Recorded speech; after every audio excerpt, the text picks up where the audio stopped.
Viral news में आप सभी का स्वागत है। मैं सिकंदर रंगरेज। जलगांव शहर महानगर पालिका के चिकित्सा विभाग के प्रमुख डॉक्टर विजय घोलप द्वारा यौन उत्पीड़न का एक गंभीर मामला सामने आया है।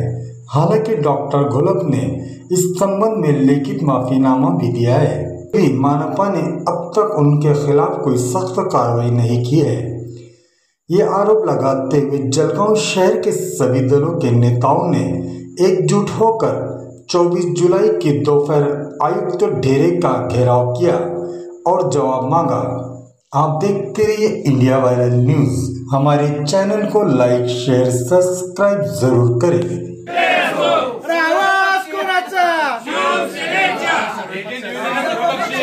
आज वैद्यकीय विजय घोलप डॉक्टर यांच्या विरोधात सर्वपक्षीय निवेदन या ठिकाणी आयुक्तांना दिलेलं आहे। त्यांना सेवेतून बडतर्फ करण्यासाठी या ठिकाणी आज सर्व पक्षीयांचं निवेदन देण्यात आलेलं आहे।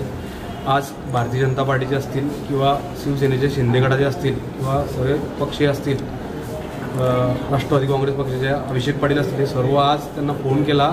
RPIचे जे आहेत ते सर्व मिळून या ठिकाणी निवेदन देण्यात आलेलं आहे।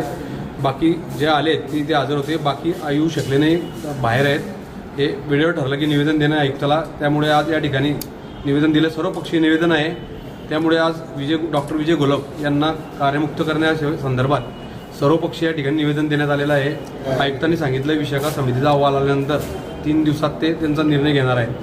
कार्यमुक्त करण्यासंदर्भात त्यांनी शब्द दिलेला आहे। जरी काही कारवाई झाली नाही तर याच्या पुढचा काय पवित्र राहणार आहे आपला? जर कार्यवाही नाही झाली तर या ठिकाणी मोठा मोर्चा, महिलांचा मोर्चा आम्ही जळगाव शहरात काढणार आहोत आयुक्ताच्या विरोधात। आपण विशाखा समितीचे जे अध्यक्ष आहे त्यांची भेट घेण्याचा प्रयत्न केला होता, त्यांना निवेदन द्यायचा प्रयत्न केला होता, मात्र त्यांनी निवेदन स्वीकारलं नव्हतं, तर त्याबद्दल का? त्या दिवशी मी निवेदन द्यायला होतो 22 तारखेला। त्या दिवशी त्यांनी समितीची मीटिंग, ही घटना घडली होती 18/6ला आणि त्यांनी मीटिंग घेतली ही 22/7ला, म्हणजे 34 दिवसानंतर त्यांनी परिपूर्ण या समितीने त्यांना वाचवण्यासाठी ती मीटिंगची धडपड होती। त्या दिवशी मी निवेदन द्यायला आलो, त्यांनी 12 वाजेला सांगितलं होतं, 1ला सांगितलं, 2ला त्यांनी मीटिंग आले आणि त्या दरवाजाला मीटिंग केली। त्या ठिकाणी मी त्यांना निवेदन देणार होतो, निवेदन त्यांनी घेण्याची टाळाटाळ केली। मी इथे थोडाफार हे केलं, त्यानंतर त्यांनी निवेदन माझ्याकडनं स्वीकारलं आणि आता मी त्यांना कालच भेटून आलो की तुमची मीटिंग काल त्यांनी सांगितलं आमचा हा गुप्त अहवाल असतो, आम्ही आयुक्तांकडे देणार आहोत आणि आयुक्त साहेब यावर निर्णय घेतील, असं विशाखा समितीने सांगितलं। आमच्या मीटिंगचा अहवाल मी 7 ते 8 दिवसात त्यांच्यापर्यंत सादर करणार आयुक्तांकडे, असं कालच शिंदे मॅडमनी सांगितलं आहे। या प्रकरणात आयुक्त पैसे घेत असल्याचा देखील आरोप केला आहे। 100% सर्व शहरात तीच चर्चा आहे की आयुक्त साहेबांनी 5 लाख रुपये घेतलेले आहेत या प्रकरणामध्ये। ते त्यांना वाचवण्याचा परिपूर्ण प्रयत्न करत आहेत, कारण की एखाद्या महिलेवर अत्याचार होतो आणि ती महिला 18/6ला तक्रार दाखल करते, तर यावेळेस त्यांनी 100 रुपये 500 रुपये स्टॅम्पवर लिहून दिल्यानंतर आयुक्तांनी त्यांनी सेवेतून कार्यमुक्त करायला हवं होतं, कारण की याच्या मागचे खूप प्रकरण आहे त्याचे। हे सर्व आयुक्तांना माहिती असताना सुद्धा त्या वेळोवेळी आयुक्त साहेबांनी त्यांना वाचवलेलं आहे। तरी आयुक्त साहेबांनी जी कारवाई करायला पाहिजे, पण आयुक्त साहेबांनी टाळाटाळ करून हे विशाखा समितीकडे पाठवून त्याला गोल करण्याचा, फिरवून त्यांना वाचवण्याचा प्रयत्न केलेला आहे, असा आमचा थेट आरोप आहे त्यांच्यावरती। त्या महिलेने तक्रार मागे पण घेतली? हो, त्या महिलांनी तक्रार मागे घेतली, पण त्यात कारण असं आहे, महिलांनी तक्रारी अर्जात स्पष्ट म्हटलेलं आहे, त्याच्यात तारीख नाही आहे आणि महिलांनी तिच्यावर स्पष्ट म्हटलेलं आहे की समितीच्या काही सदस्यांनी माझ्यावर दबाव आणला आणि डॉक्टरच्या पत्नी यांच्या सांगण्यावरून मी अर्ज माघार घेते। तिच्या अर्जात म्हटलं आहे, त्यांनी काही सुशिक्षित महिला आहे ती। आज आम्ही इथे महापालिकेत सर्वपक्षीय निवेदन विजय घोलप यांच्या विरोधात दिलेलं आहे।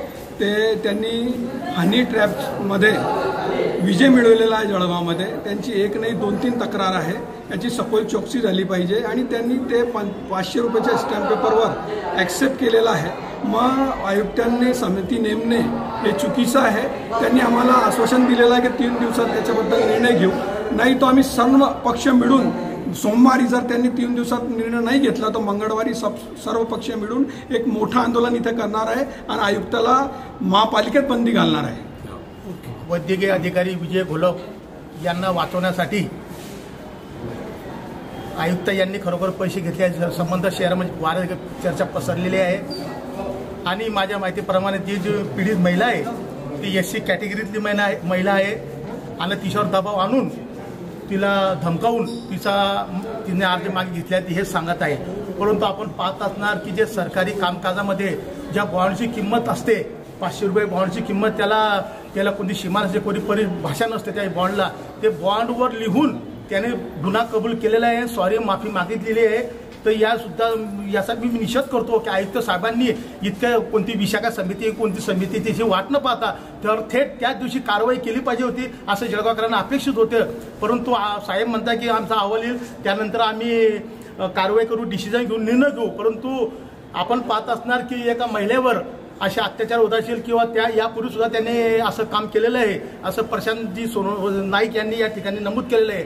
आणि आम्ही याचा निषेध करतो. आणि आज सर्वपक्षीय मग महाविकास आघाडीचे प्रमुख असेल, महायुतीचे प्रमुख पदाधिकारी सर्वांच्या वतीने आणि सोमवारनंतर चांगले ॲक्शन नाही झाले म्हणजे आमच्याला बडतर्फ करण्याची मागणी आमची सर्वपक्षीय आहे की जेणेकरून भविष्यामध्ये कॉर्पोरेशनमध्ये असा कोणत्याही अधिकारी कोणत्याही महिलेकडे नजरेनं अशा वाईट नजरेनं बघणार नाही याचे एक आदेश झाला पाहिजे, असं एक मेसेज समाजापर्यंत गेला पाहिजे. अन्यथा सोमवारनंतर महायुतीच्या सोबत आमचा RPI रिपब्लिकन पार्टी आठवले साहेबांचा सर्व पक्ष आम्ही महिलांसह आयुक्तांना कार्यालयात सुद्धा घुसू देणार नाही या ठिकाणी मी असं नमूद करतो. एका डॉक्टराने एका महिला डॉक्टरासोबत चुकीचं कृत्य केलं आहे, काय सांगणार याच्यावर? यामध्ये आम्ही महाविकास आणि महायुती आमच्या जळगाव जिल्ह्यातील आणि देशातील महिलांच्या बाजूनं खंबीरपणे उभे आहोत. इथे आलं असता आम्ही आयुक्तांशी चर्चा केली की ते हरामखोर जो डॉक्टर आहे त्याने स्वतःहून लिहून दिलेला आहे 500 रुपयाच्या स्टॅम्पवर की माझ्याकडनं ही चूक झाली. तर हीच सगळ्यात मोठी त्याच्याबद्दलची समितीचा अहवाल हाच आहे. त्याने स्वतःहून खुलासा केला आहे. आयुक्तांकडनं एकच अपेक्षा आहे की त्यांनी त्याला आजच्या आज बळतर्फ केलं पाहिजे. आणि जर आयुक्तांवरती हे ॲलिगेशन होत आहेत की त्यांनी काहीतरी आर्थिक व्यवहार केला आहे तर नक्कीच केलेला असेल, कारण जर त्याला बळतर्फ करत नाही आहे. परंतु आम्ही बाबासाहेबांचे लेकरं आहोत, आम्ही कायदेशीररित्या चालणारे आहोत. आणि जळगाव शहर जिल्हा काँग्रेस कमिटी या 3 दिवसामध्ये आयुक्तांनी जर यावर काही खुलासा केला नाही किंवा कारवाई केली नाही तर आम्ही कायदेशीर डायरेक्ट आयुक्तांवर देखील कारवाईचं कोर्टामार्फत जाऊ. आणि आयुक्तापासून जेवढे याच्यामध्ये समितीमध्ये असेल त्या महिलेवरती दबाव टाकणार असेल यांच्या विरोधामध्ये आम्ही पुरावे देऊन त्यांचा सगळ्यांचा निलंबनाची कारवाई आम्ही कायदेशीर मागू. राज्यात हनी ट्रॅप प्रकरण